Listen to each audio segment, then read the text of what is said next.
మాజీ ముఖ్యమంత్రి వైఎస్ఆర్సీపీ పార్టీ అధినేత వైఎస్ జగన్మోహన్ రెడ్డి గారు రాయలసీమ పర్యటన సందర్భంగా ఈరోజు ప్రజా దర్బారు నిర్వహిస్తే కొన్ని వేలాది మంది ప్రజలు ఆయనకు సమస్యలు చెప్పుకోవడం కోసం, ఆయనను ఒకసారి కలిసి మనసారా మాట్లాడటం కోసం వేలాది మంది ప్రజలు అక్కడికి రావడం జరిగింది.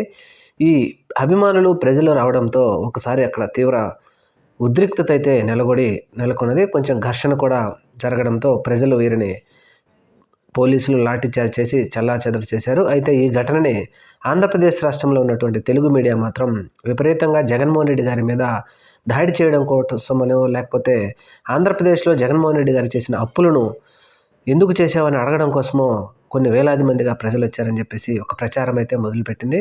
కానీ మన దేశంలో ఉన్నటువంటి నేషనల్ మీడియా మాత్రం జగన్మోహన్ రెడ్డి గారు ఓడిపోయినప్పటికీ ఇంత పెద్ద మొత్తంలో జనం ఎందుకు వస్తున్నారని చెప్పేసి ఒక డౌట్ అయితే లేవనెత్తుతూ ఆయన ఒక మాస్ లీడర్, క్రౌడ్ పుల్లర్ అంటూ ఆయనని ఆకాశానికి ఎత్తేసిన నేషనల్ మీడియా.